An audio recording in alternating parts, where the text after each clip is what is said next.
Olá, turma, sejam muito bem-vindos à nossa videoaula da disciplina Laboratório de Engenharia Química 3, nesse novo formato ADE.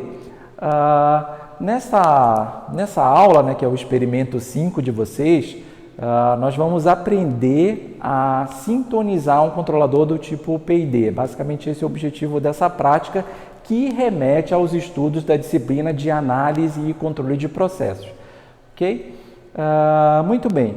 Então, para que a gente possa desenvolver sistemas de controle nos processos industriais, a gente precisa instrumentar nossas plantas e levar equipamentos como computadores e softwares para que a gente possa tornar a planta o mais independente possível dos operadores. Esse é um dos objetivos maiores de um processo automatizado. Então, num sistema de controle, vocês vão lembrar que a gente precisa atingir os nossos set points. Nós precisamos manter fixas determinadas variáveis dos nossos processos para atender alguns requisitos, alguns desempenhos da minha planta industrial. Então, o set point é um valor que eu vou definir para uma determinada variável de processo, e um sistema de controle, que é uma interface automática, hoje em dia representada pelo computador, vai manter essa determinada variável de importância ou de interesse num processo num determinado patamar. E para que a gente possa desenvolver isso na prática, pessoal, a gente precisa de muitos componentes. Então, eu quero mostrar aqui para vocês, nós temos uma plantinha didática para estudos, para fins de controle de processos, e essa planta está devidamente instrumentada, devidamente automatizada. É uma plantinha bem versátil, onde a gente pode estudar a dinâmica, por exemplo, de tanques de nível, como a gente estuda lá na disciplina de análise e controle de processos. Podemos estudar a dinâmica da temperatura, fazendo um balanço de energia também nesse tanque. Então, nós podemos estudar aqui uma infinidade de possibilidades.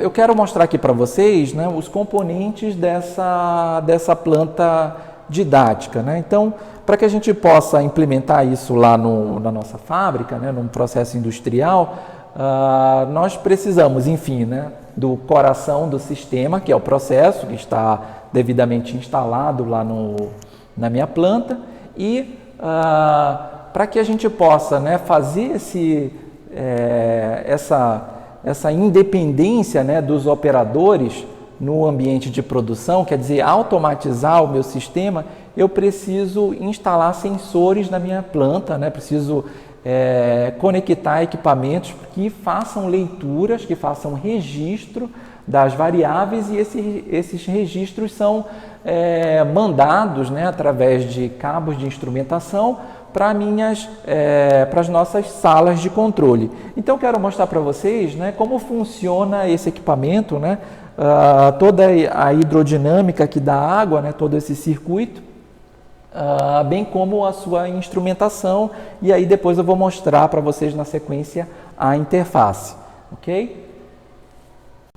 Muito bem, pessoal, então vamos dar continuidade aqui e eu vou apresentar para vocês como funciona essa planta e como vai funcionar esse experimento de fato, Então, nós temos inicialmente aqui um tanque pulmão. Esse tanque está completamente cheio de água. A água é o líquido que nós vamos utilizar aqui nesse sistema, E para que a gente de fato estude a dinâmica do nível nesses tanques, que é um dos primeiros objetivos aqui dessa prática, para que a gente possa lá na frente atingir o objetivo maior, que é construir o sistema de controle, nós precisamos aqui de vários equipamentos periféricos, Então, o primeiro equipamento periférico que eu quero mostrar para vocês aqui, atrás desses tanques nós temos duas bombas centrífugas de meio CV, São bombas bem pequenas, com uma potência bem pequena, Então, obviamente, né, vocês sabem, essas bombas elas estão num patamar afogado, né, então o nível de água nesse tanque, né, está alguns centímetros acima da região de sucção delas, tá?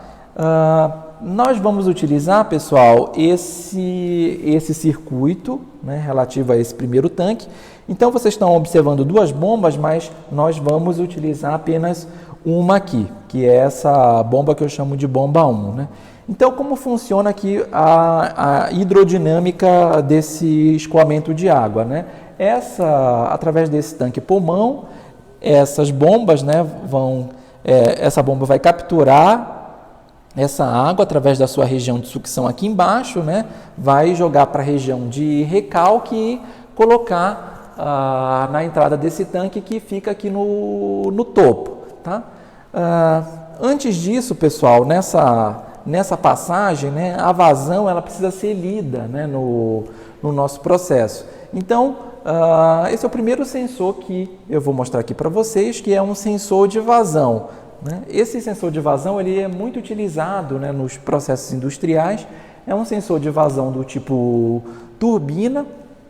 Então, o princípio de funcionamento dele é um princípio baseado na rotação de um pequeno elemento, que é como se fosse uma turbina que fica aqui atrás desse instrumento, e em função da velocidade de rotação, que é proporcional à vazão que está escoando ali dentro, a gente consegue fazer uma correlação com a vazão que está passando. Né? Então, o que a gente observa aqui, né, o leitor digital, e aqui a unidade de vazão que a gente vai ler é litros por minuto. Tá? Então, né, essa água ela é bombeada, né, para essa entrada desse tanque, e a água vai cair aqui dentro, né, obviamente, e o circuito de saída de água, nós temos dois caminhos aqui. Né? Um deles é através desse ramo de tubulação de saída, né, que nós temos aqui uma válvula que está totalmente fechada, tá? Porque é um sistema para desprezar essa água desse tanque, então a gente não vai utilizar esse ramo da tubulação. A saída de água vai ser através desse tanquezinho aqui, onde vejam o que eu fiz aqui, pessoal. Né? Dou um destaque aqui para essa válvula, onde eu fechei essa válvula parcialmente. Eu criei uma resistência ali a esse escoamento. Então, para que eu fiz isso, pessoal? Lembram lá de análise e controle de processos? Né? Nós estudamos a dinâmica desse tipo de sistema com válvula na saída. Né? Então vejam, né, através, né, dos princípios de conservação lá da engenharia química, né, o princípio mais fundamental, que é o balanço de massa, né, nós temos que a massa acumulada dentro do nosso sistema, né, o DMDT, é igual ao quê? A diferença entre a massa que entra e a massa que sai do nosso processo. Né? Então, a nossa massa que está entrando aqui, né, nós temos água, né? Então nós temos aí o ρ da água, obviamente, né? A densidade da água vezes a vazão volumétrica que está passando. Né? Então, nós conseguimos contabilizar aqui a quantidade de água que está entrando. Né? A quantidade de água que está saindo, né, é dado em função, né, do potencial que nós vamos criar de coluna de líquido dentro desse equipamento. Né?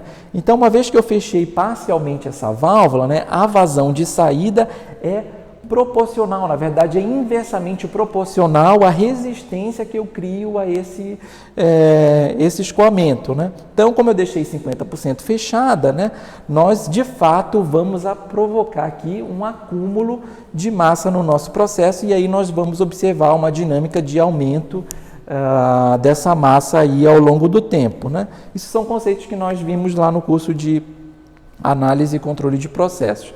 Tá? Vejam, pessoal, para que a gente de fato possa, né, construir a leitura, né, dessa variável, que é a altura do nível de líquido nesse tanque, a gente precisa de um sensor para fazer essa leitura.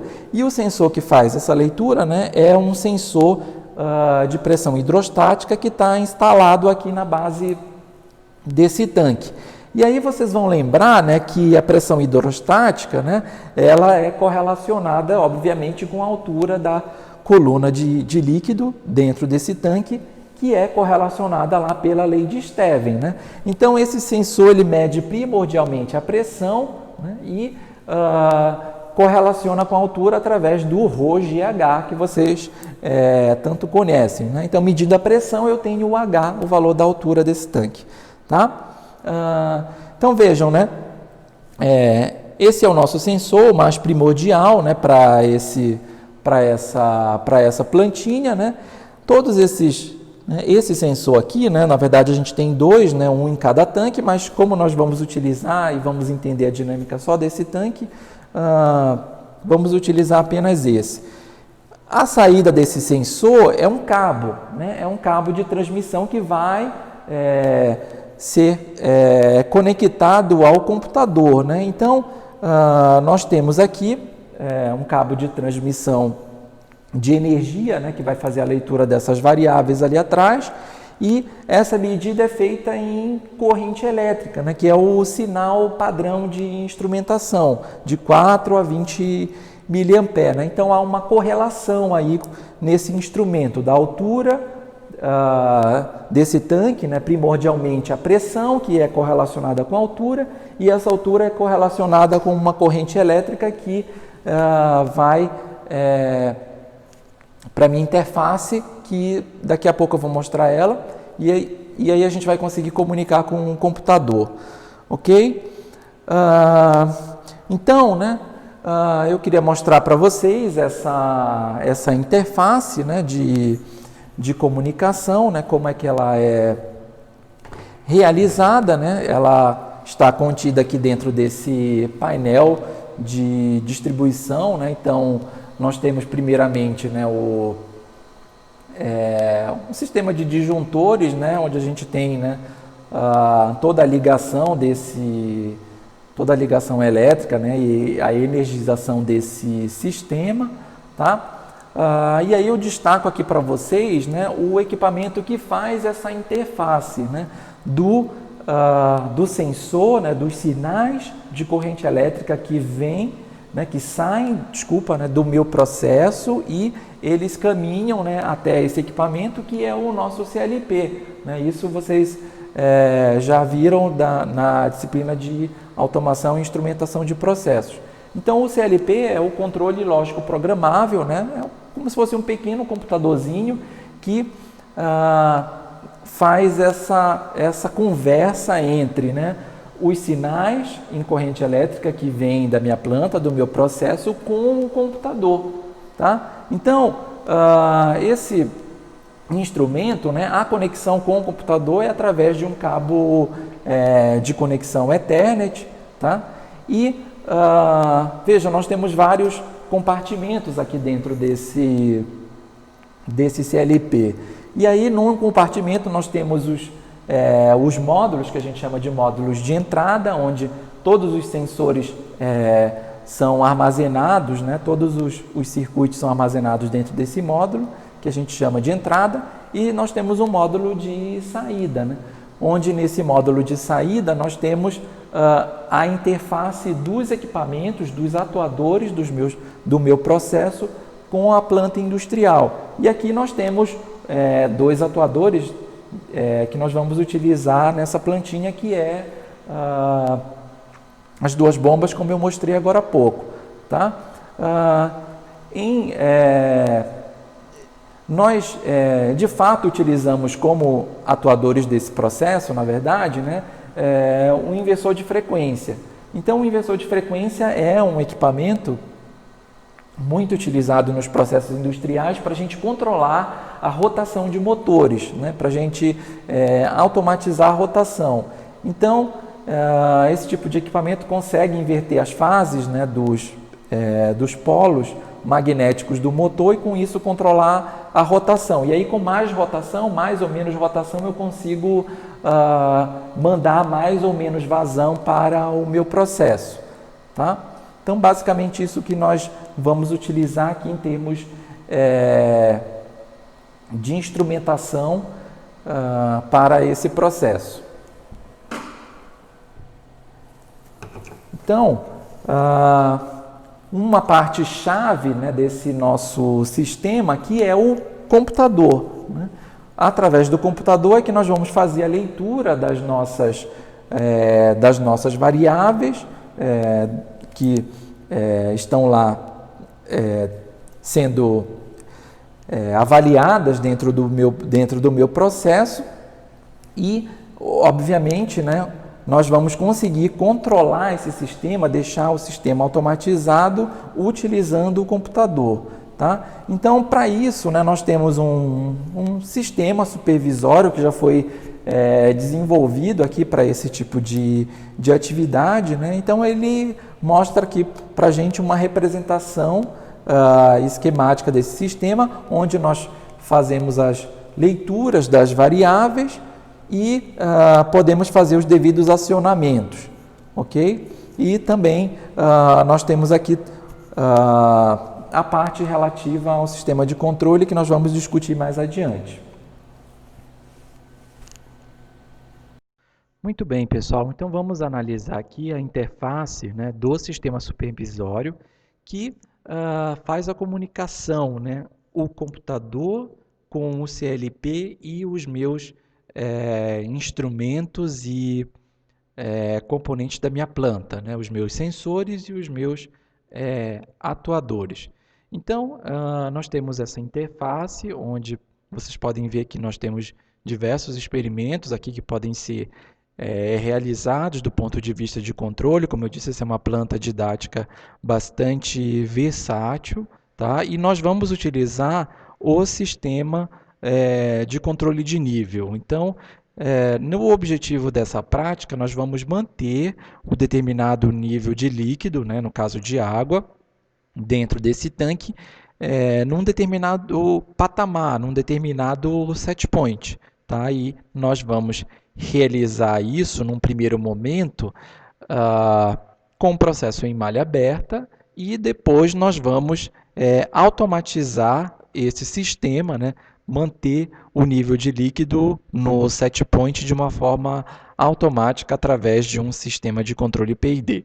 Né? Então, clicando aqui no sistema de nível, né, abre essa interface aqui para a gente, onde aparece essa primeira janelinha que é o nosso limite de segurança. Tá? Então, todo o sistema de controle, pessoal, ele tem sistemas de controle de segurança por trás, tá? Que são chamados de sistemas de intertravamento. Esses sistemas, eles evitam os perigos nos processos industriais, nos perigos mais eminentes e que podem levar a algum prejuízo de vidas ou dos equipamentos no meu processo. Então, nesse caso, o objetivo dessa segurança aqui da planta é fazer com que a gente não extrapole o nível de líquido dentro desses tanques, fazer com que a gente não transborde esse tanque, né? Então, nós definimos aqui, eu defini um limite, né, para os dois tanques de 90%, e o limite para a temperatura eu coloquei aqui 70 graus, mas é só um valor default e, de fato, nós não vamos utilizar essa temperatura aqui no nosso sistema. Nós vamos trabalhar em temperatura ambiente. Né? Então, essa telinha aqui, ela nos protege de eventuais erros que nós podemos ocasionar aqui na nossa plantinha didática. Né? Então, eu vou dar um OK. E aí vocês estão observando a nossa telinha de supervisão. Né? Nessa tela é mostrado para vocês uma representação, né, esquemática do meu sistema de nível. Né? Então, nós temos um sistema com dois tanques acoplados, tá? E nós temos aí o registro das variáveis. Né? Então, nesse ramo aqui, que é o circuito que nós vamos trabalhar, nós temos o LT, que é o transmissor de nível na área 101, tá? Onde nós temos a medida do nível de líquido desse tanque. Vejam que esse nível de líquido ele está conferido para a gente aí uma unidade em porcentagem. Né? No roteiro para vocês, né, que foi disponibilizado para vocês sobre essa prática, né, nós transformamos essas essas unidades. Então, vocês observem lá como é que foi feita essa transformação de unidade. Tá? Então, essa altura, né, de nível de líquido foi transformada para uma medida em termos percentuais. A vazão do meu sensor, lá do sensor do tipo turbina, dado em litros por minuto, e nesse caso nós temos aqui também a bomba, né? A representação esquemática da bomba. Né? Então, nesse caso, né, como a bomba é um atuador, nós podemos fazer aqui, apertar num botão para ligá-la e apertar novamente para desligá-la. Né? Então, verde ligada, vermelho desligada. Né? A gente também pode correr aqui nessa barrinha ou digitar um valor aqui via teclado, né, nessa janelinha. Tá? Vejam que para a bomba esse valor também foi transformado para uma unidade em termos percentuais. Tá? Por que isso, pessoal? O CLP, muitos sistemas de aquisição de dados, na prática, eles não entendem as nossas medidas, as unidades em engenharia, eles entendem medidas em porcentagem. Então, a gente precisa correlacionar. Nesse caso, 100% seria a máxima rotação dessa bomba que está definida lá no roteiro para vocês. E o máximo valor de altura de nível de líquido também foi definido no roteiro que vocês receberam. Tá? Então, aqui nós temos um gráfico, né, onde é contabilizado o tempo, aqui em frações de segundos do meu processo, e aí nesse gráfico nós temos a representação do par. Né? Esse par é o par, né, de variáveis que nós vamos estudar aqui. Né? Rotação da bomba em termos percentuais, como variável manipulada do nosso processo. Né? Então, a bomba que nós vamos... é a nossa variável de entrada, nós vamos fazer acionamentos através dela e através da manipulação dessa rotação, nós vamos introduzir mais ou menos vazão dentro do nosso tanque e, com isso, nós vamos provocar uma dinâmica no nosso processo. Que dinâmica é essa? É a dinâmica do nível desse tanque, a dinâmica estudada lá pelo acúmulo, pelo balanço de massa. Então, aqui em cima, nós temos o nível nesse tanque em termos percentuais, ok?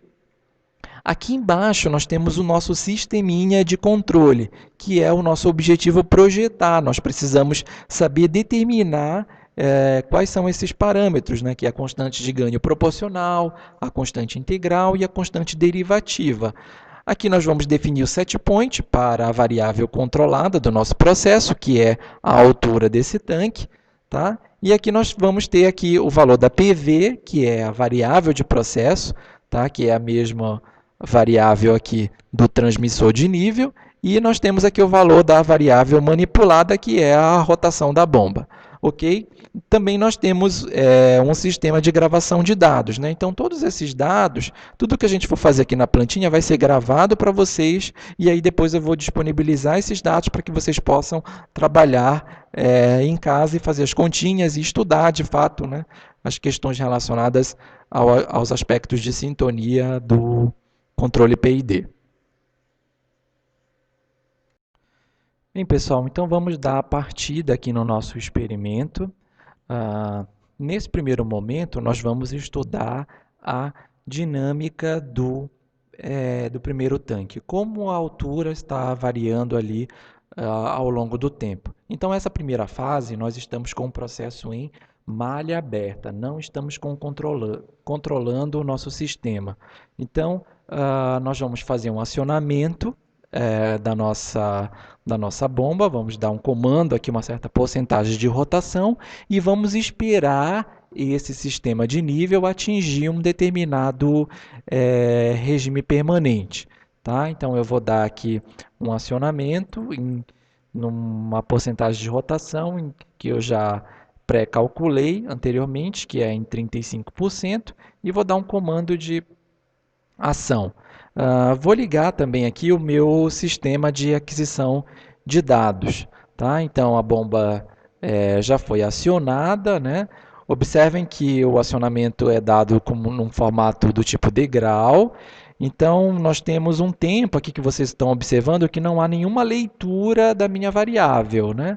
Então, há um tempo de atraso, um tempo morto associado a essa medição, tá? E aí vocês podem discutir o que está ocasionando esse atraso, tá? Nesse processo. Então, já estamos aqui acumulando massa no nosso tanque, né? Então, o nível está subindo aqui gradualmente, né? Então, a gente observa aqui no gráfico essa evolução, tá? Ah, muito bem, então a gente precisa, né, esperar algum tempo, né, para que essa variável atinja de fato o seu regime permanente, né, definido pelo balanço de massa, né, pela quantidade que está entrando do meu sistema e a quantidade de água que está saindo, né, pelaquela válvula. Vocês lembram que ela está parcialmente fechada nesse, nesse tanque, tá? Ah, vejam que nós observamos inicialmente um certo atraso na medição das variáveis, né? Isso é uma questão muito comum, né, pessoal, de acontecer nas nossas plantas industriais, né? Então, esse atraso, né, obviamente, ele acontece, né, pela influência do transporte, tá?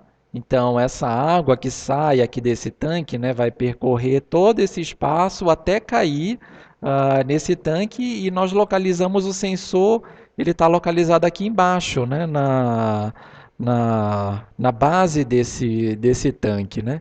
Então, né, esse sensor precisa, né, é, precisa de todo esse tempo, né, de todo esse percurso para que de fato essa água comece a vibrar no diafragma desse sensor e de fato ele consiga fazer alguma medição de pressão relativa à coluna de líquido. Tá? Então, esse intervalo de tempo de transporte até de fato a água entrar em contato com o sensor é contabilizado como atraso. Tá? Além disso, esse atraso ele também pode ser computado em função da própria resposta natural do sensor. Né? Esse sensor de pressão hidrostática ele não foi devidamente projetado para ter uma sensibilidade muito grande, né? Então não é com uma coluna de líquido muito fina, com pequenas gotas de água sobre a sua superfície, né, sobre o seu diafragma, que ele vai mandar uma medida de pressão. Eu preciso atingir, né, uma espessura, provavelmente de alguns poucos milímetros, para que de fato ele consiga começar a fazer a leitura. Né? Então o sensor tem uma sensibilidade, ele tem um tempo de resposta. Né? Então, o tempo de resposta do sensor mais o atraso relativo ao escoamento é contabilizado através do que a gente chama de um tempo morto do meu processo. Isso é muito importante, pessoal, na hora da gente projetar os nossos sistemas de controle. Tá? Então vejam, né, que, né, pelo percurso, né, pela evolução aqui das nossas variáveis, né, a gente está chegando ali perto de um determinado regime permanente. Tá? Vocês vão observar como é que é de fato a dinâmica desse processo, que característica que tem essa dinâmica, né? Então vocês já podem, né, começar a pensar nisso nesse momento, né? Nós temos um sistema de nível, né? Aqui, então, nós temos um balanço de massa envolvido, né, em função da equação do termo de acúmulo e a diferença do que entra e o que sai desse processo. Tá? E vejam, nós não temos reações químicas, estamos trabalhando com um sistema em modo isotérmico, então de fato eu só tenho o balanço de massa governando o que está acontecendo aqui nesse equipamento. Tá? Se vocês lembrarem de análise e controle de processos, um sistema como esses, né, um sistema de nível, tem uma dinâmica muito característica e a gente chama essa dinâmica de uma dinâmica de primeira ordem, né? De um sistema de primeira ordem. Né? Então, uma única equação diferencial no domínio do tempo gera, para mim, uma função de transferência de primeira ordem, né? Obviamente esse conceito vem da transformada de Laplace em cima, né, do modelo do balanço de massa, tá? E isso faz com que o processo tenha algumas características no domínio do tempo muito peculiares, né? Então, que características são essas? Uma resposta inicial muito rápida, né? Um transiente muito rápido com uma taxa de aumento muito grande, e aí depois, conforme o tempo vai passando, né, o valor desse, né, do regime permanente que a gente vai buscar aqui nesse novo processo, uh, o atingimento desse regime permanente é um pouco demorado, né? Então, isso demora uma certa quantidade de tempo, que é da ordem de 4 a 5 vezes a constante de tempo desse processo. Então, de fato, né, quando esse tempo chegar, né, vocês vão fazer essas continhas mais na frente, e, de fato, a gente vai ver uma estabilização aqui na medição, na leitura aqui das variáveis. Ok?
Bem, pessoal, depois de algum tempo do nosso processo aqui, nós conseguimos chegar no regime permanente desse processo.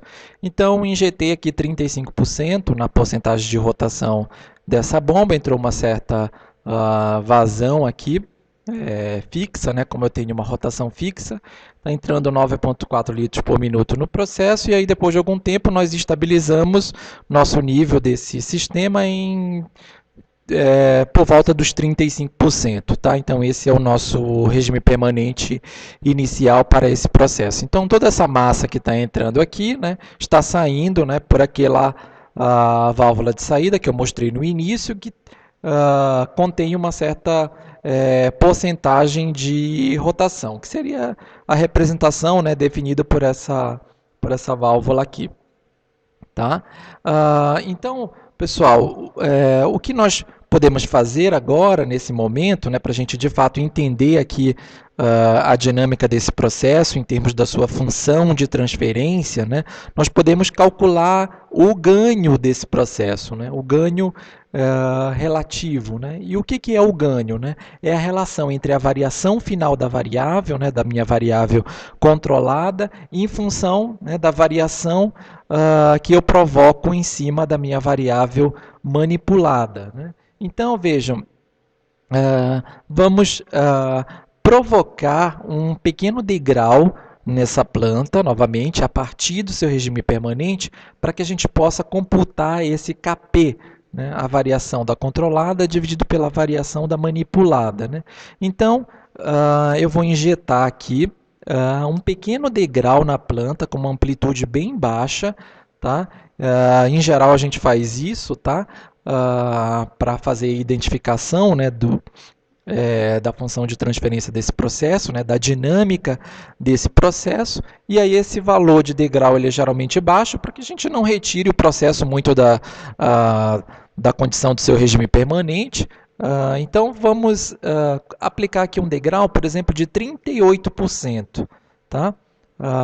Desculpa, né? Vou fazer com que a minha variável manipulada agora seja 38%. Então, 38 menos 35, o degrau tem uma amplitude de 3%. Tá? O degrau na variável manipulada. Vamos observar agora o que vai acontecer com a controlada no nosso processo. Então, vou dar um OK aqui.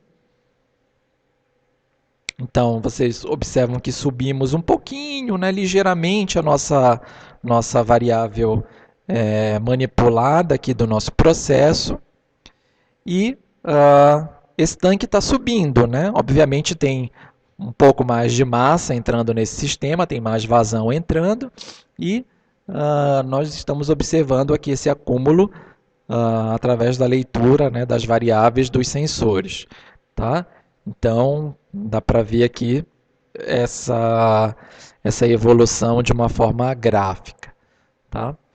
Então, pessoal, a gente quer buscar aqui uma relação, né, chamada de ganho, que mede esse desvio, né, do valor final da minha variável. Né, então, novamente, a gente vai esperar mais algum tempo até que essa variável, né, que a variável controlada, chegue no novo regime permanente.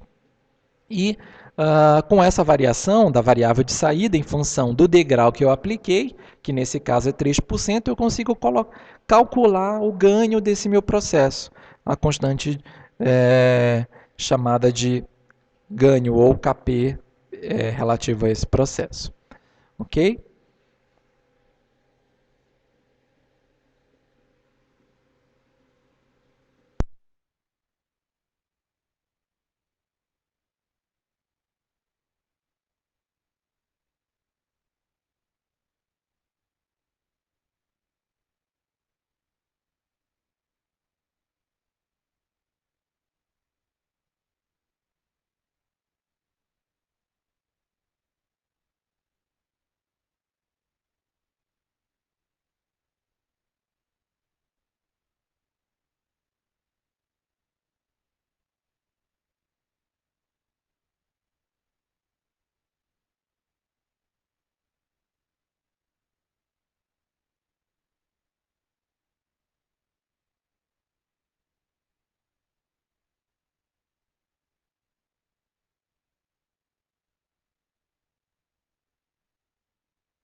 Bom, então, o que é sintonizar um controlador PID?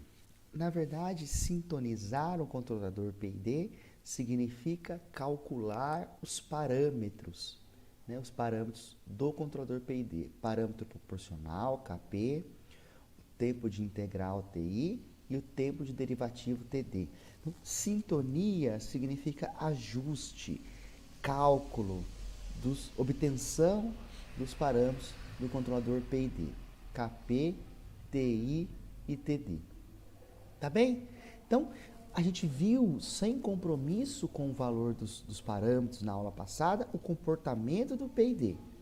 mas sem nenhum compromisso como que aqueles parâmetros foram encontrados, aquele ganho proporcional, aquele tempo de integral, né? E a gente não se preocupou com isso. Mas agora é a hora de nos preocuparmos com isso, né?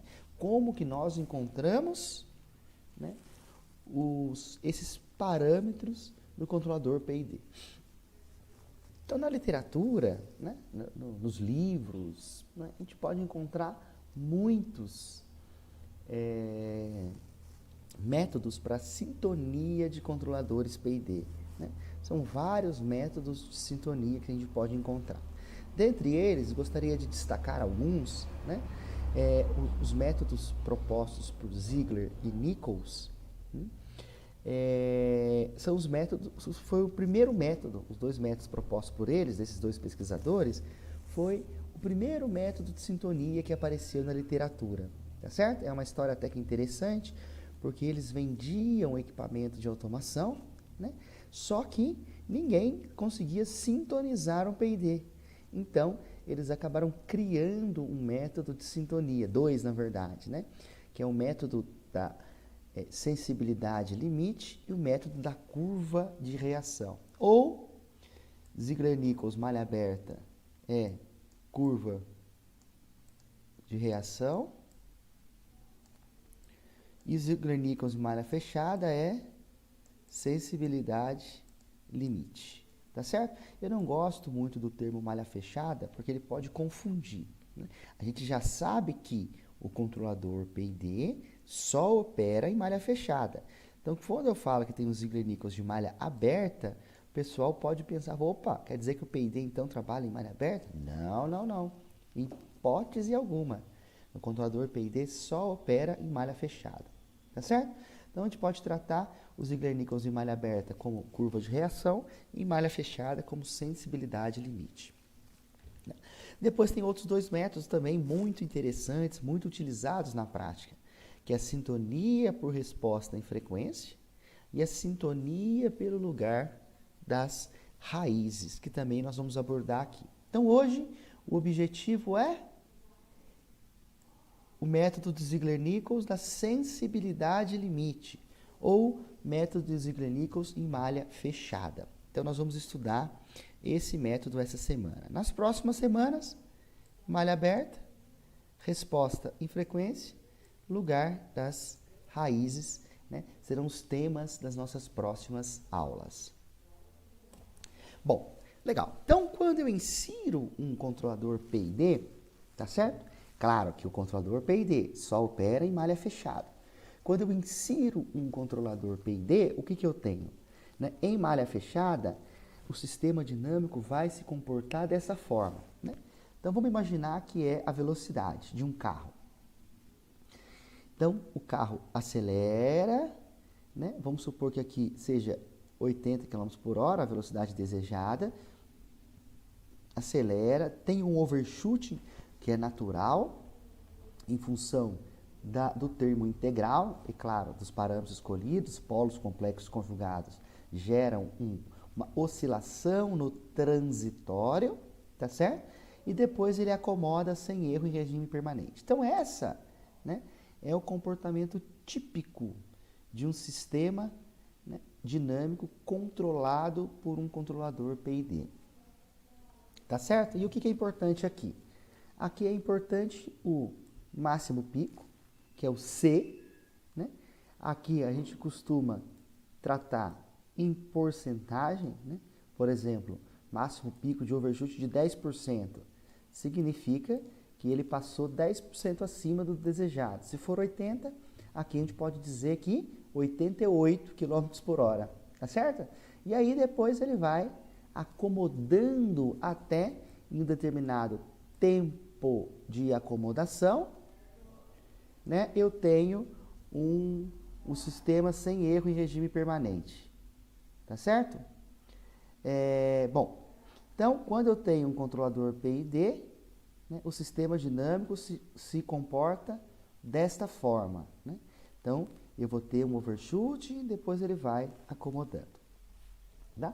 Uma coisa interessante é o que? A gente já conhece isso, mas o TR, tempo de subida, TS, tempo de acomodação, máximo pico, né? Erro em regime permanente igual a zero. Né? Isso é o comportamento típico do sistema dinâmico controlado. Tá certo? Legal.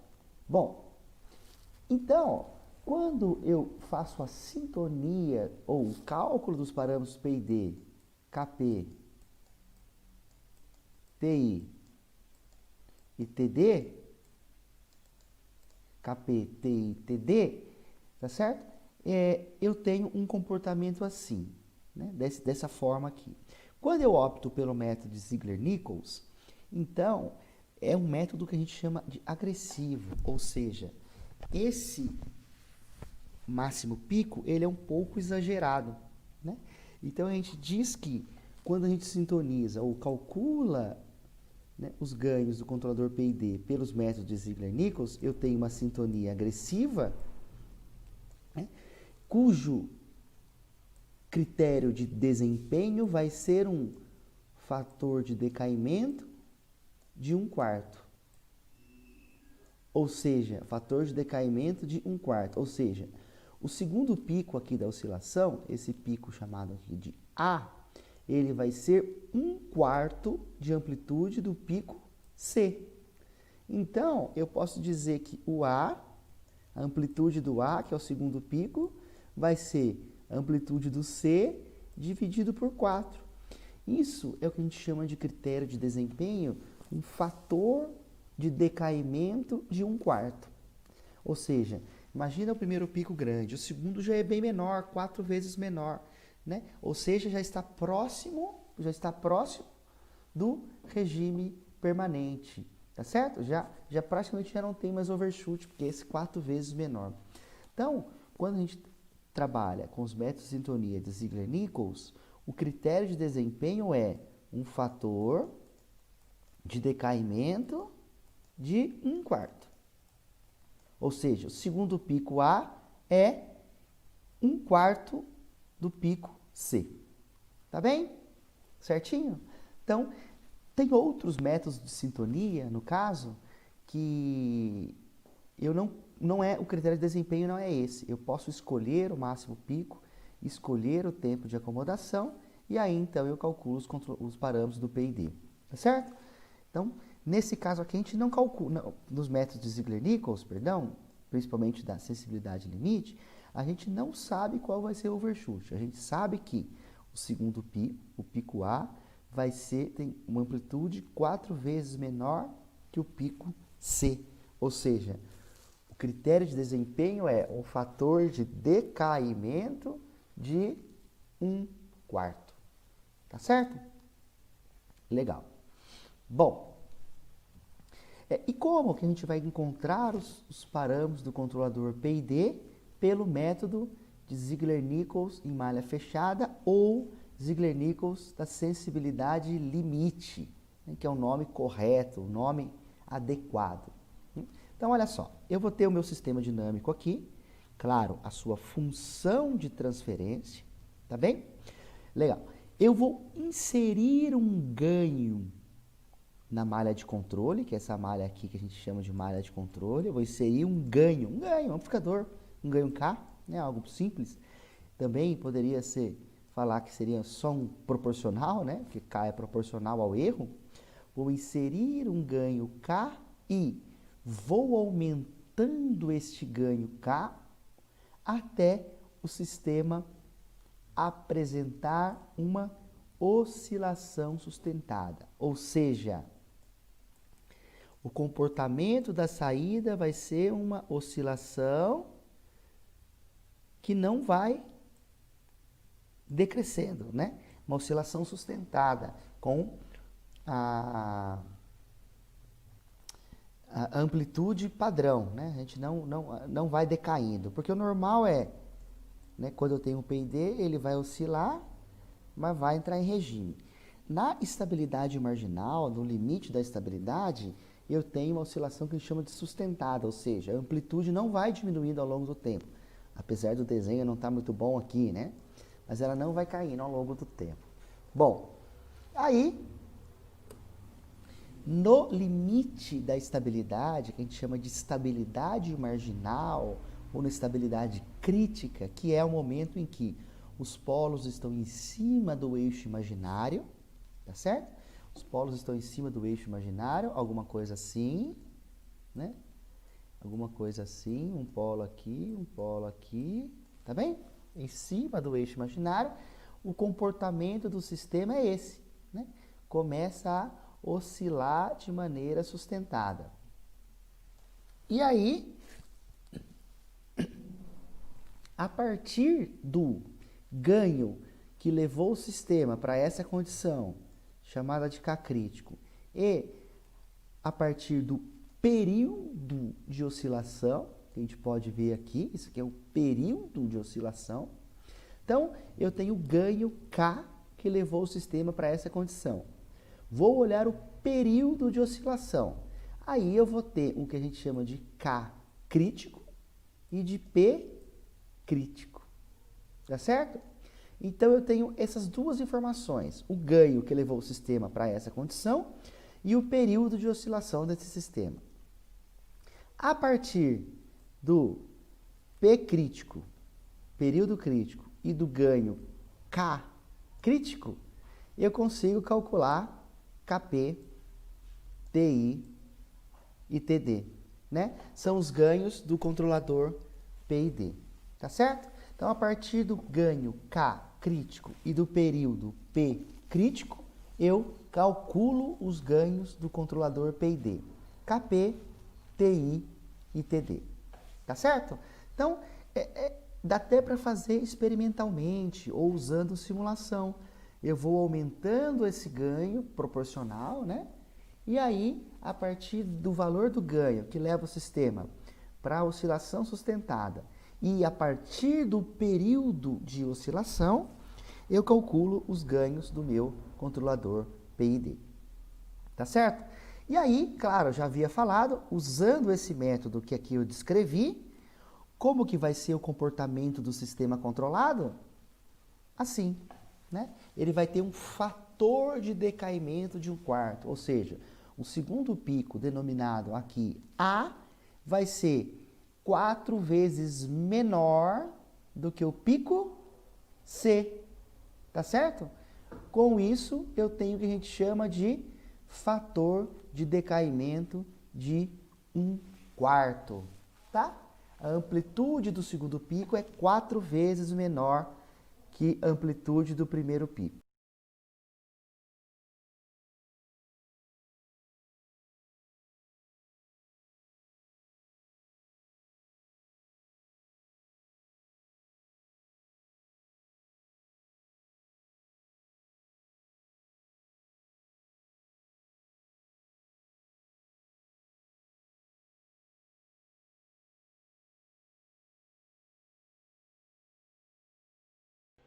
Muito bem, pessoal. Então, depois de mais algum tempo, né, nós esperamos para que o processo atingisse um novo regime permanente após uma perturbação do tipo degrau introduzida na planta, aqui no nosso sistema. Então, vejam, nós atingimos um novo regime permanente em torno de 56,5% desse processo, operando com uma rotação, uma porcentagem de rotação de 38% na bomba, né? Então, nós temos 56,5 em torno, né? Mais ou menos esse valor, para a variável controlada, nossa futura variável controlada, que nesse caso é o nível, e rotação da bomba em 38%. Ok? Se vocês podem observar e se lembrar que esse processo é um sistema autorregulatório, né? Quando nós temos um sistema de nível e na saída desse nível, né, o que regula a vazão de saída é uma válvula, esse sistema se autorregula, pessoal. Então, ele sempre que nós impactamos nesse processo, sempre que nós introduzimos uma determinada entrada, né, como por exemplo uma função do tipo degrau na variável manipulada, esse sistema ele vai se ajustar novamente, ele vai acumular massa dentro desse tanque e vai alcançar um novo estado estacionário, um novo regime permanente. Tá? Então, essa que é a ideia de um sistema autorregulatório. Veja, nós estamos operando, nesse caso, em malha aberta do nosso sistema, tá? Provocando impactos na variável de entrada e observando o que acontece com a saída. Então, num sistema em malha aberta ou controle manual, o sistema está livre, tá? Para operar num determinado regime permanente que obviamente calculado, né, que é delineado pelas condições físicas do equipamento, nesse caso pela porcentagem de restrição que nós ocasionamos lá na válvula de saída. Ok? Muito bem, pessoal. Então, vamos passar agora para a segunda etapa desse experimento, né, que é a sintonia do controlador, que é o objetivo, na verdade, dessa prática, né? O nosso maior objetivo.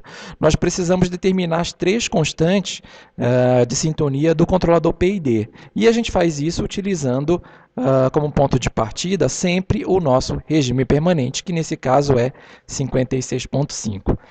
Bem, pessoal, então, uma vez atingido esse regime permanente, nós vamos aplicar aqui o método conhecido, que é o método da autossintonia, né? Então, lá em análise e controle de processos, a gente estuda que nós podemos calcular esses parâmetros através de uma resposta oscilatória do meu processo, e essa resposta oscilatória ela é baseada nas técnicas desenvolvidas por Ziegler e Nichols em 1942, conforme está mostrado no roteiro para vocês. Então, leiam o roteiro, vocês vão ter o entendimento dessa técnica, né? Então, de um ponto de vista prático, nós vamos provocar essas oscilações no processo. Como elas vão ser feitas? Nós vamos provocar oscilações inicialmente na variável manipulada do nosso processo. Então, nós vamos fazer várias oscilações, vários pulsos, né, na nossa variável manipulada, e, obviamente, nossa variável controlada vai começar a oscilar e nós vamos... depois, através da análise dos parâmetros de oscilação da onda, que vai ser descrita pela variável controlada, nós vamos conseguir extrair os parâmetros de sintonia. Então, como nós vamos desenvolver isso, né? Vejam, né? Nosso regime permanente na variável manipulada está em 38%. Né? O que a técnica da autossintonia, através, né, do método de Ziegler e Nichols, nos fala, nós temos que aplicar os seguintes passos. Né?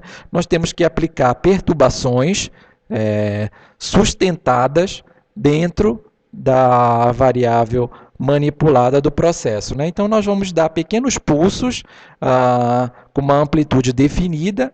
Em geral, essa amplitude ela é bem pequena, para que o processo não sofra muito desvio em relação ao seu regime permanente. Tá? Então, nós vamos dar aqui várias perturbações, né? Uma sequência de perturbações, com uma amplitude dessas perturbações de 5%. Então, essa é a magnitude da amplitude das perturbações.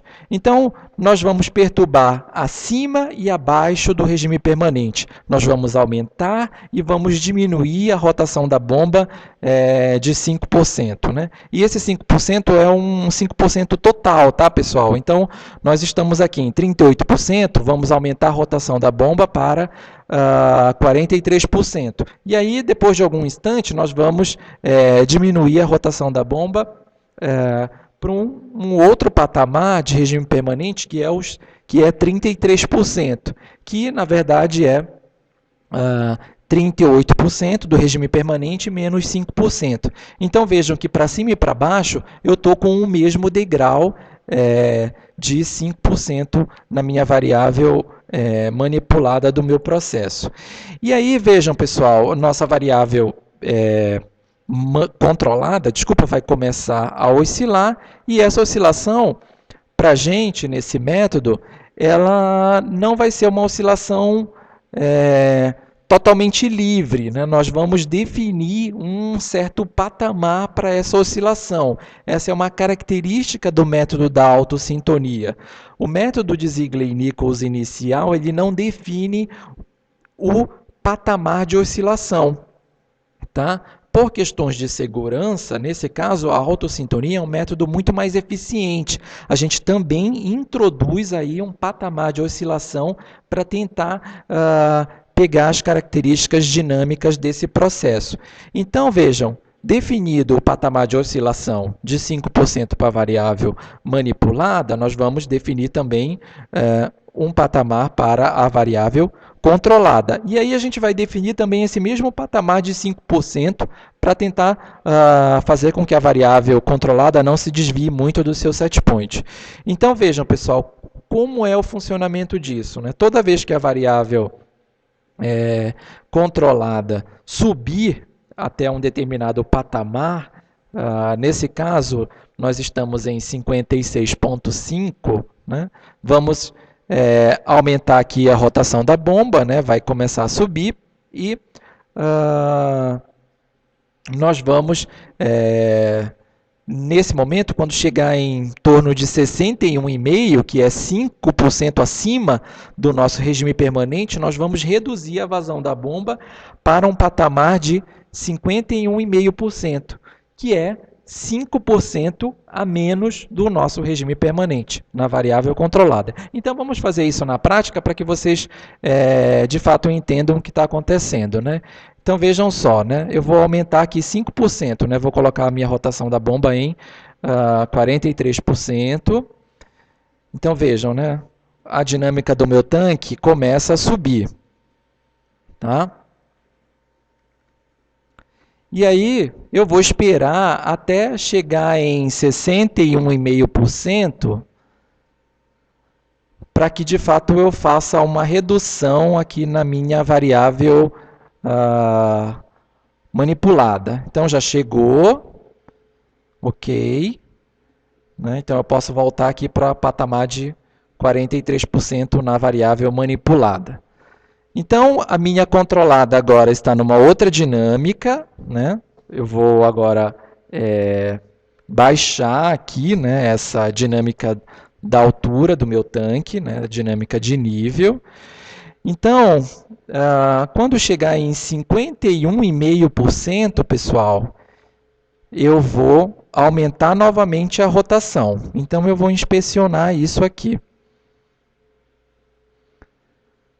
Está chegando, olhando ali o transmissor, né? Ok. Muito próximo, né, de chegar aos 51,5, eu aumentei a rotação da minha bomba, né? Então, eu vou passar mais uma vez pelo regime permanente dessa variável, que é em torno dos 43, que é em torno, desculpa, dos 58%, né? 56,5%, desculpem.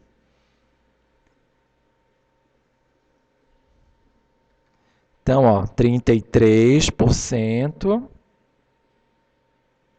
na rotação da bomba. Eu estou esperando chegar em 61,5, né?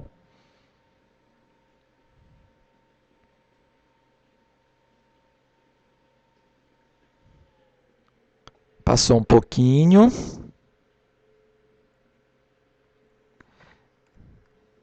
E agora já coloco aqui os 43% na rotação da bomba, né? Então vejam, pessoal, como o método é baseado na oscilação, né?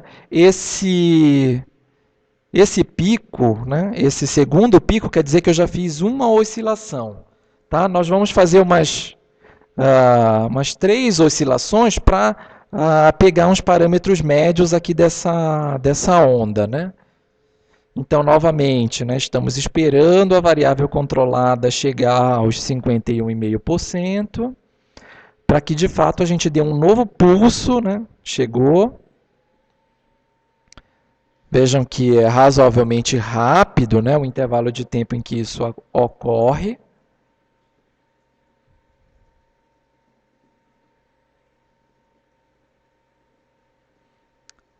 Então, quando chegar em 61,5, eu vou diminuir novamente a rotação da bomba. Então, vamos observar.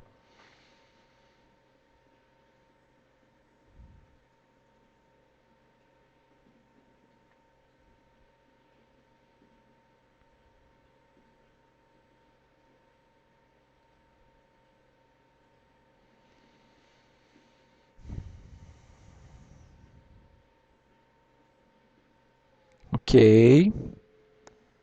Cheguei nos 61,5, né? Vou digitar aqui 43 novamente, né? Agora a dinâmica é de redução, então já fizemos uma segunda oscilação aqui no meu processo. Vamos fazer mais duas, tá, pessoal? Para que de fato a gente faça, né, uma média da evolução desses parâmetros e a gente consiga calcular os parâmetros dinâmicos dessa onda, né, que é uma amplitude de oscilação, e o período. Através desses parâmetros, a gente consegue calcular os nossos parâmetros do controlador. Então, é 51,5. Ok. Passou um pouquinho, né, dos 51,5, não tem problema, tá, pessoal?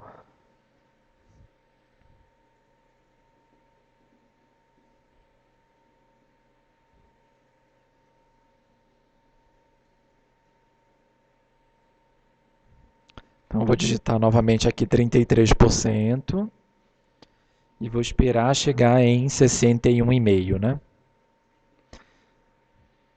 Então, vejam, eu estou trabalhando com o processo em malha aberta, né? Provocando oscilações em cima do meu regime permanente, que é 56,5%. 56,5%.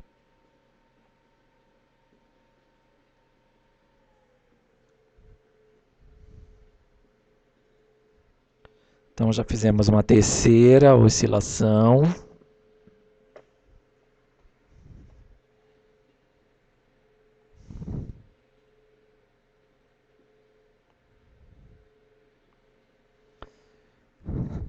Deu para entender, pessoal, essa filosofia, né?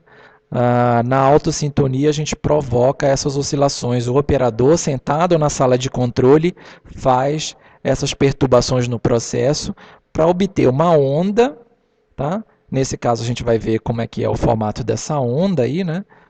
Da variável. Pronto, vou subir novamente aqui com a variável controlada. Às vezes ocorrem esses desvios aqui na saída do nosso sisteminha. Isso é normal.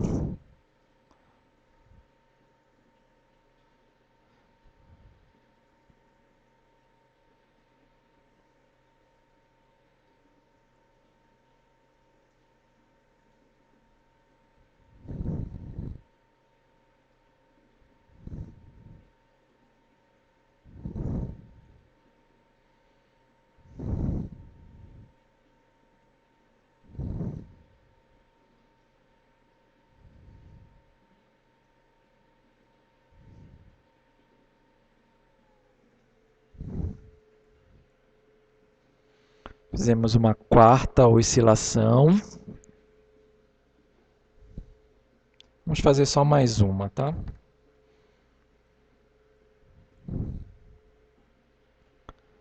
Vejam que num processo real, pessoal, nós poderíamos fazer isso de uma forma prática, de uma forma automática, tá?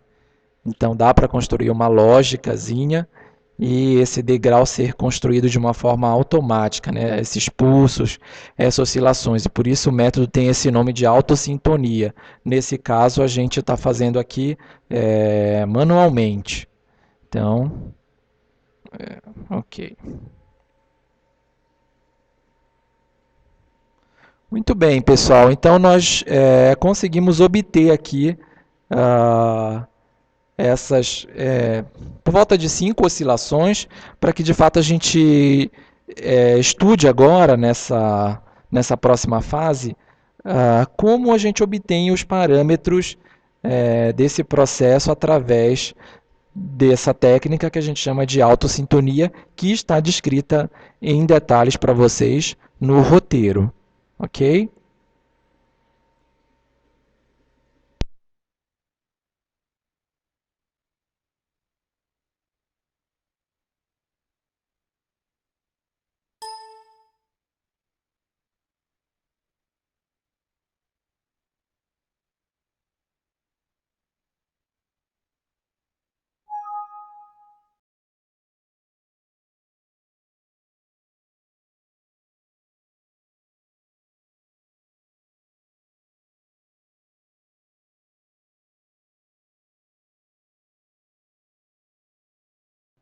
Muito bem, pessoal. Uma vez que nós estudamos como determinar os parâmetros de sintonia do controlador, nós vamos passar para a etapa final do nosso experimento, que é estudar aí o desempenho do sistema de controle frente aos parâmetros que nós obtivemos na sintonia. Então, nós primeiros vamos entender como se dá a evolução do controle automático, a dinâmica do controlador para um sistema do tipo PID. Então, eu vou digitar aqui, né, os parâmetros do controle PID. Tá? Então, a constante proporcional do controlador, que foi calculada, né, é um valor em torno de 0,776. 0,776, tá? A constante integral, 46,125.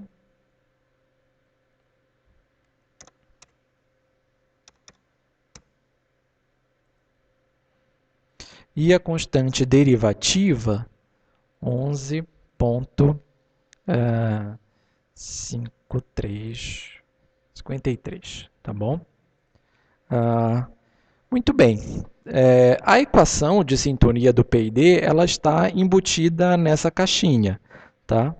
Essa equação do controle convencional ela foi colocada dentro da lógica de programação do CLP, que é o equipamento que eu mostrei bem no comecinho da aula, que faz a interface com o computador. Então, a equação que vocês conhecem de controle PID, ela está embutida dentro dessa lógica. Então, né, uma vez definido os parâmetros, a gente precisa definir o set point. Para que valor eu quero na minha variável controlada do meu processo. Então, nós vamos ter aqui, num primeiro momento, um objetivo de controle que é chegar no set point, no último valor do regime permanente que foi definido no nosso sistema em malha aberta. Então, se vocês lembrarem, né, que nosso último valor em regime permanente que nós obtivemos foi 56,5%, 56,5%. Tá?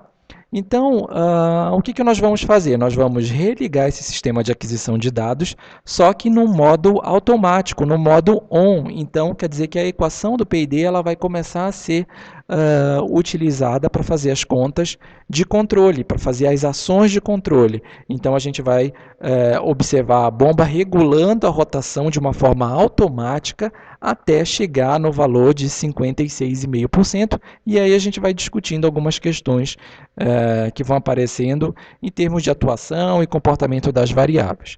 Muito bem, então eu vou ligar aqui o sistema, a minha rotação da bomba, o meu controlador e vou ligar o meu sistema de aquisição de dados.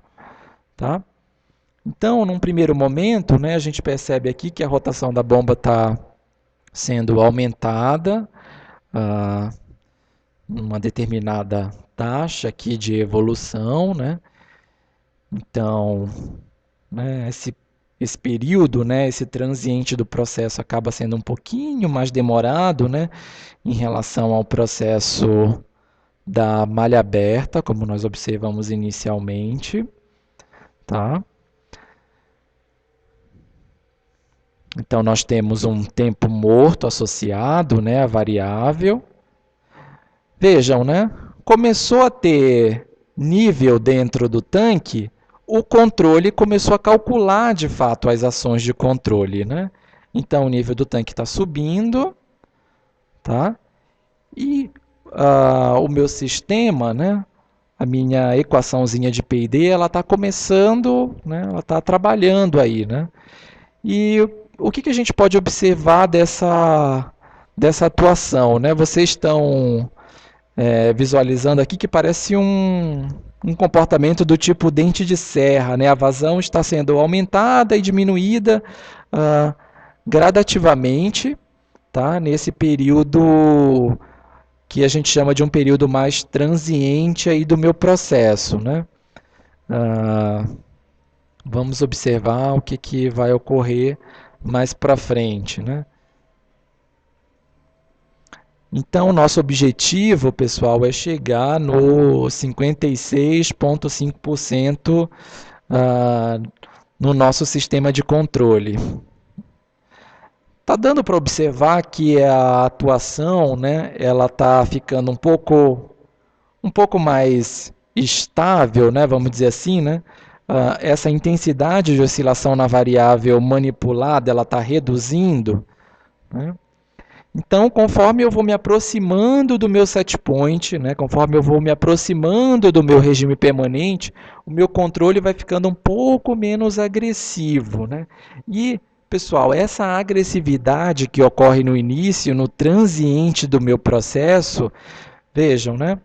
Passei do meu set point, né? Então, isso ocorre porque em função do conjunto de ações, eu acabei dando muita força para o meu sistema de controle, né?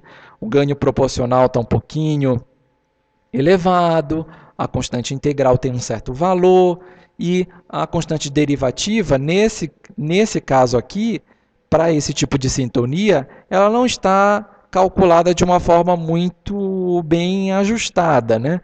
Então, o termo derivativo ele sofre muita influência por conta da fase transiente do meu processo. Tá?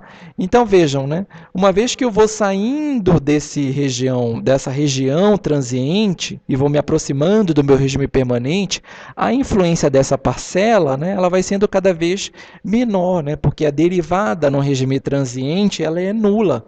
Né? Se nós, desculpa, no regime permanente ela é nula. Porque se nós estamos nos aproximando do regime permanente ou muito próximo, né, a variável controlada está se aproximando do nosso set point, então essa derivada ela fica cada vez menor, ela fica com um valor muito pequeno. Então essa ação de controle passa a ter uma menor influência, uma menor relevância. Tá? Então, por isso que nesse período transiente inicial, essa ação de controle tem um impacto muito grande sobre a dinâmica do processo. Tá? E isso, né, contribui para que eu dê muita força no meu sistema de controle e fatalmente a variável controlada acaba passando do set point. Né? Então, nós observamos aqui que de fato passou bastante do set point, atingiu um pico, né, em cima do meu set point. E agora nós estamos tentando de fato chegar no valor de 56,5%, que é o nosso primeiro set point. Então, o controlador trabalha, tá? Nesse caso agora reduzindo a vazão, e a parcela aqui, pessoal, que de fato ganha importância, ganha influência no meu sistema de controle, é a parcela integral, né? Através dessa integral, né, do acúmulo que ocorre na nossa variável controlada do processo, né, o cálculo dessa integral faz com que, ao longo do tempo, ao longo do horizonte de tempo, nós consigamos alcançar a correção do erro. E essa correção, essa ponderação, ela é feita em função, né, dos desvios que a variável controlada sofre em função do seu regime permanente. Então, uma hora, né, nesse transiente, nós vimos, né, que uma boa parte, depois que passou do set point, nós temos uma área muito, muito positiva, né? A diferença entre o valor de set point, né, e o valor da variável controlada é muito grande. Tá? Quando passa do set point, né, nós agora começamos a ter uma área mais negativa. Né? Essa diferença, né, entre o valor da variável controlada, né, e o valor do meu set point está num patamar negativo. Então, essas ponderações de área, né, somas positivas e negativas, fazem com que o meu valor da minha variável se aproxime do meu set point. Ok? Então, essa parcela integral, ela faz esse balanço, áreas positivas e áreas negativas, para tentar chegar na correção desejada. Né? Então, depois desse tempinho, a gente está vendo que a gente já está muito próximo do nosso 56,5% do nosso processo, que é o set point que tínhamos definido aqui inicialmente. Ok? Então, vamos esperar um pouquinho nosso controlador entrar num regime permanente. Ok?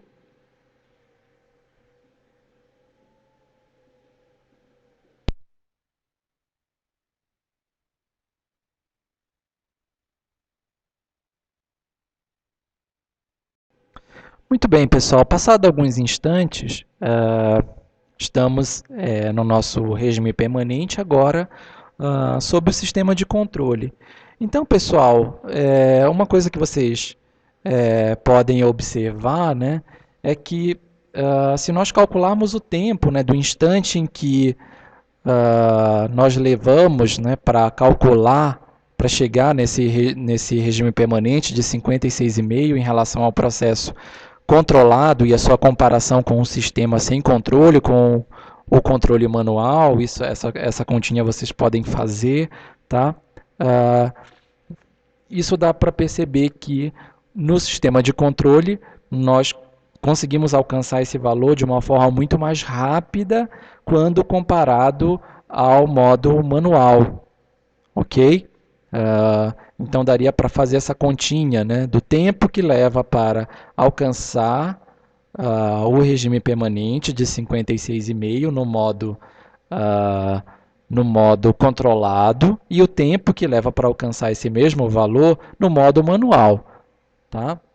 Então, nós poderíamos ter essa primeira comparação, que é um benefício, né? Obviamente, da gente ter sistema de controle. Né? Uma vez automatizando essa operação, a gente consegue, né, encher esse tanque com mais facilidade e alcançar um regime permanente num tempo mais curto, num intervalo mais curto de tempo. Ok? Então, pessoal, agora a gente vai fazer algumas perturbações no nosso processo e aí a gente vai observar a dinâmica do nosso sistema de controle. Então, a primeira perturbação que a gente vai fazer aqui no nosso sistema, que é uma perturbação muito comum de acontecer na prática, né, nos processos industriais, é você mudar o seu set point. Né? É você mudar a sua referência, o seu ponto de operação. Tá? Essa mudança, né, que a gente chama de mudanças em set point, é chamado do que a gente chama de um problema servo de controle. Então, quando o controlador precisa acompanhar as mudanças de set point, eu preciso estudar essa dinâmica, preciso avaliar como isso ocorre e o nome que eu dou para isso é um problema de controle servo. Então vamos fazer o seguinte, vamos mudar um pouquinho o valor da nossa referência, né? Vamos tentar chegar num nível um pouquinho maior de 65% na variável controlada do nosso processo. Então vamos ver o que o controlador vai fazer para atingir esse novo regime permanente, esse novo valor de set point dentro de um problema de controle servo. Então vamos lá. Então, quando a gente né, mudou esse novo patamar, né, a gente observa que a bomba, né, foi para um patamar um pouquinho mais alto, né, então ela está adicionando um pouquinho mais de vazão para tentar chegar nesse novo regime permanente, né? Então vejam novamente a influência aqui do termo derivativo toda vez que eu tenho um instante transiente no meu processo, tá? Então é onde essa parcela de fato vai ter uma influência muito grande, tá? Eu posso diminuir essa intensidade, né, de oscilação aqui na variável manipulada se eu reduzo esse termo, né? Se eu coloco um valor cada vez mais baixo, eu posso colocar metade desse valor, por exemplo, né? Eu vou dar força nessa ação de controle, mas faço com que a minha variável manipulada não seja tão agressiva, né? Não chegue nesse ponto, nesse nível de oscilação, né? Então vejam, pessoal, observem que nós passamos novamente do set point, né, 65,5 é o set point que foi definido, né? Passamos um pouco, então a gente tem um overshoot associado aí, né, um sobrevalor, um sobressinal, né? Então vamos ter um pico máximo de atuação em cima da variável controlada e no momento em que o controle atinge esse pico máximo, a gente vai começar a diminuir aqui a ação de controle, né? Então, vejam, né? Chegamos já num regime permanente, ou chegamos muito próximo, na verdade, do regime permanente, a atuação do meu sistema de controle vai ficando muito mais branda, muito mais suave. E agora, quem de fato vai fazendo essa dosagem da rotação da bomba é a parcela integral, né? Então, novamente, né, como deu um pico máximo, né, nós acabamos máximo em relação ao set point, né, a variável controlada do processo acaba sendo maior do que o set point, o erro acaba sendo negativo, então no perfil integral a gente acaba tendo um acúmulo negativo, uma área negativa, e isso força a ação de controle e reduzir, né? Força a bomba reduzir a rotação e com isso diminuir a vazão do nosso sistema de controle. Ok? Então, já estamos muito próximo ali do nosso regime permanente, né? 65.3.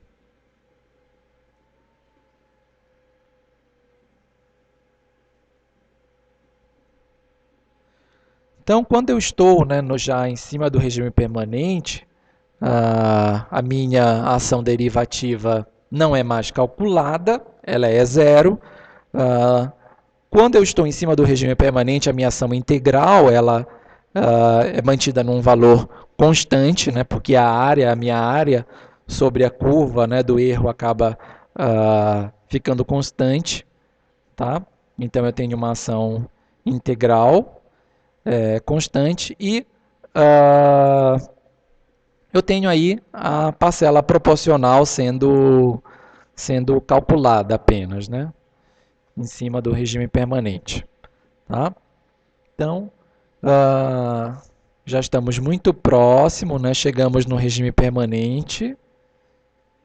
Então, toda a equação do controle PID, né, é zerada, né, porque nós não temos o erro mais associado à nossa variável, né? Então, né, nós agora chegamos num patamar que é por volta dos 40%, né, que seria esse novo regime permanente para manter a rotação, desculpa, para manter o nível em 65%, tá? Observem que agora há pequenas, né, suaves variações em relação a esse patamar, né, que nós estamos, né? Um patamar mais elevado de nível, obviamente, exigiu uma rotação mais elevada, né? Uma rotação mais elevada.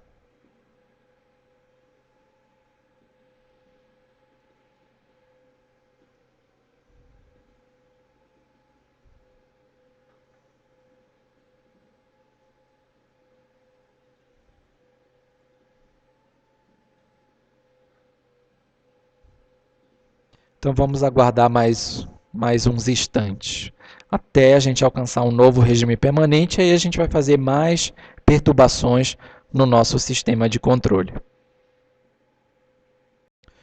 Bem, pessoal, uma vez que nós alcançamos o regime permanente, agora nesse novo patamar, né, de 65,5% na variável controlada do nosso processo, vamos fazer uma perturbação que é muito comum de ocorrer nas plantas de processo, uma perturbação que a gente chama de perturbação do tipo regulatório ou perturbação na carga.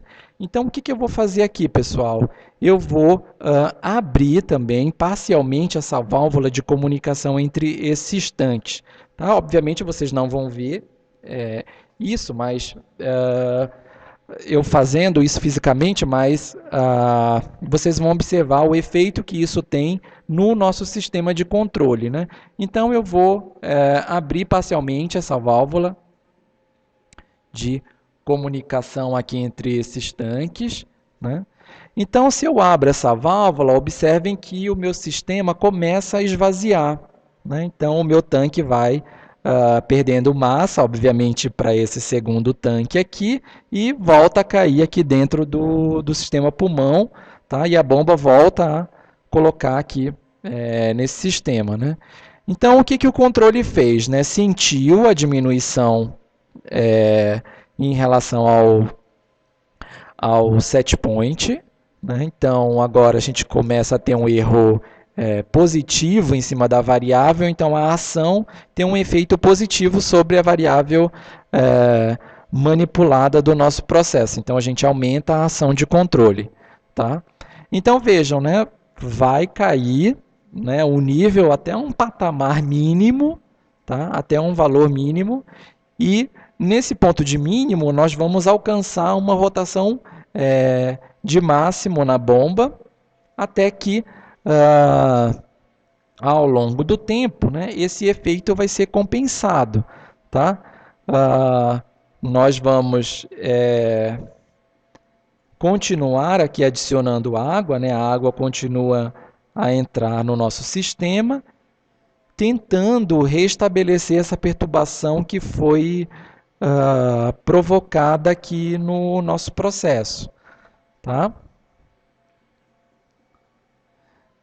Então, acho que vocês conseguem observar que, que o nível já está aumentando. Nós chegamos aqui muito próximo de 56%, né, quando de fato essa perturbação atingiu um patamar mais agressivo. E aí o controle continua adicionando vazão, né, para tentar chegar no nosso regime permanente, que é os 65%.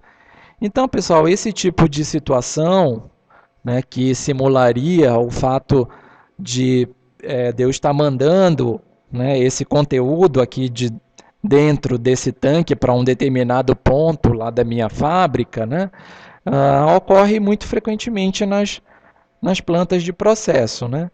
Então, num sistema contínuo, né, há uma entrada, né, contínua de material e uma saída de material, para que a gente não tenha, né, a situação em que esse tanque se esvazie, né, eu tenho um acúmulo negativo no tanque, eu preciso fazer compensações o tempo inteiro, preciso ter sistemas automáticos que mantenham esse nível dentro de um determinado patamar. E o sistema de controle faz esse papel, né? Então vejam, pessoal, a minha perturbação está mantida aqui. Eu abri parcialmente essa válvula, tá? E eu ainda não fechei. O momento em que eu vou fechar, eu vou comentar aqui para vocês. Então, observem que nosso sistema de controle voltou ao patamar de 6,5%. Tá? E aí nós temos um determinado perfil aqui de atuação na nossa rotação da bomba. Tá? Então vamos aguardar nosso processo alcançar um novo regime permanente.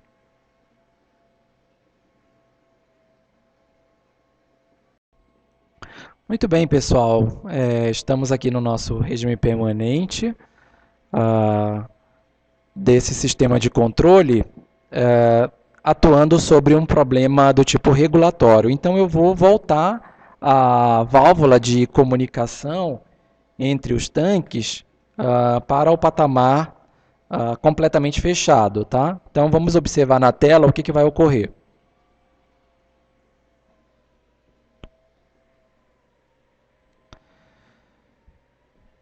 Então o que está acontecendo aqui, pessoal? Né? A quantidade de água continua entrando no nosso tanque e aí nós temos agora um acúmulo positivo na nossa variável, né? Uma diferença entre o set point e o valor atual sempre positivo. E aí, o que o nosso sistema de controle tem que fazer, né, em relação à correção desse processo, né, como esse erro agora ele é um erro negativo, né, em relação ao meu set point, então eu preciso baixar aqui a minha rotação dessa bomba. E é isso que está acontecendo. Tá?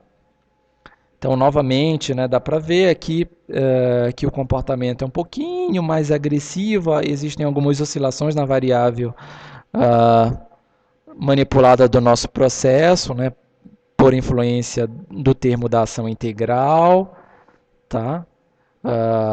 Então, essa influência vai diminuindo, obviamente, com o passar do tempo, conforme a gente vai se aproximando do nosso regime permanente. Como esse acúmulo positivo foi bastante elevado, isso gera um erro negativo, né, uma diferença entre o set point e a variável do nosso processo. Então, né, houve uma redução bem brusca da rotação da bomba, né? Por influência, então, da ação integral, a gente acaba reduzindo essa rotação da bomba, né? E aí, ao longo do tempo, ela vai compensar esse efeito, esse desvio, e nós vamos voltar ao patamar definido, que é os nossos 65%. Ok? Então, vamos aguardar atingir esse novo regime permanente.